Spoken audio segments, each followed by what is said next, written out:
Good morning. It's May 14th. This is To My Liberal Friends.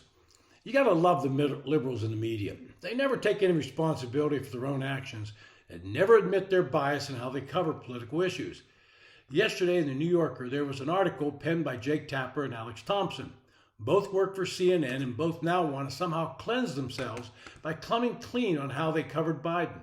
But wait, it was not their fault. It was Joe Biden's fault that Trump won. And here are a couple excerpts from this piece. Quote, his pollsters told us that no such polls existed. There was no credible data, they said, to support the notion that he would have won, talking about Joe Biden.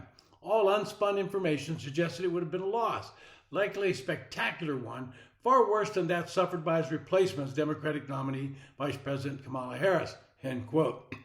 The disconnect between Biden's optimism and the unhappy reality of poll results was a constant throughout the Biden administration.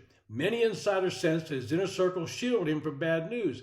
It's also true that for Biden to absorb these poll results would have had to face the biggest issue driving them. The public had concluded long before most Democratic officials, meeting other elites, had that he was far too old for the job.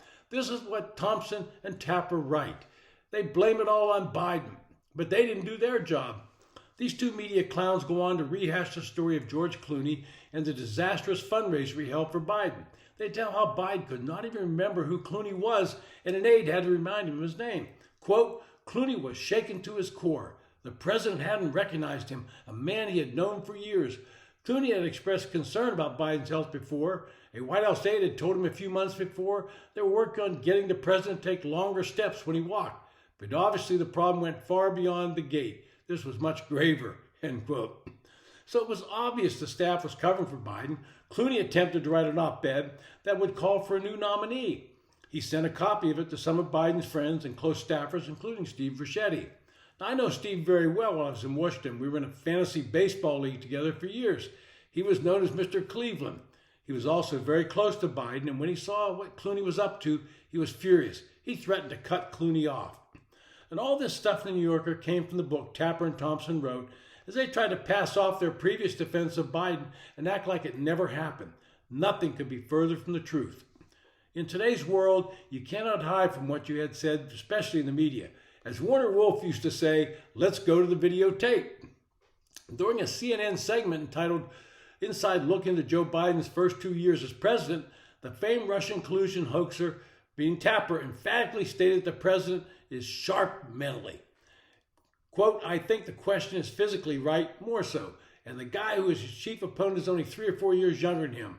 That's what Tapper said to his fellow panelists in defending Biden. Ahead of Biden's 2024 State of the Union address, Tapper interviewed then Representative Dean Phillips from Minnesota, who has suspended his long-shot primary challenge to the Democratic president. During his interrogation of Phillips, Tapper probed the Minnesota congressman over criticisms and concerns he raised about the party's efforts to ignore Biden's decline. Don't you worry you damaged him at all, Tapper asked. The CNN host then went on to all but attack Phillips, claiming he's heard a lot of nasty stuff from his Democratic colleagues about Phillips. I mean, just like, what is he thinking? Exercising narcissism, Tapper said. Now, during another CNN segment, Tapper dismissed claims reportedly made in the Wall Street Journal about President Biden's mental fitness and acuity. He claimed they were false. While discussing the June 2024 report from the Wall Street Journal that contained these numerous allegations of encounters documenting Biden's decline, Tapper seemingly tried to delegitimize the outlet's report by saying, quote, the Wall Street Journal is owned by News Corp, which is run by the Murdochs, end quote. The CNN host went on to downplay the article's findings by repeating and professing that the piece is, quote, mostly based on observations of Republicans, end quote, despite the report in the Wall Street Journal also featuring interviews with many Democrats. Jake Tapper also tried to blame the Russians once again, saying, quote, the Russians are trying to make us and the public not trust our election integrity. Believe Joe Biden is to mention all this stuff, end quote. Does that sound like somebody that's not trying to actively defend Biden?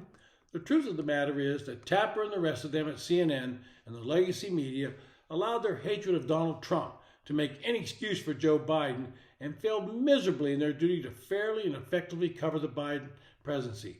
In some ways, we should thank them because in the June debate, the public saw with their own eyes that Biden was in cognitive decline and that Tapper and the rest of his cohorts in the media have been covering it up and basically not telling us the truth. This has been To My Liberal Friends. Thanks for listening. If you enjoy the podcast and have comments, certainly make them.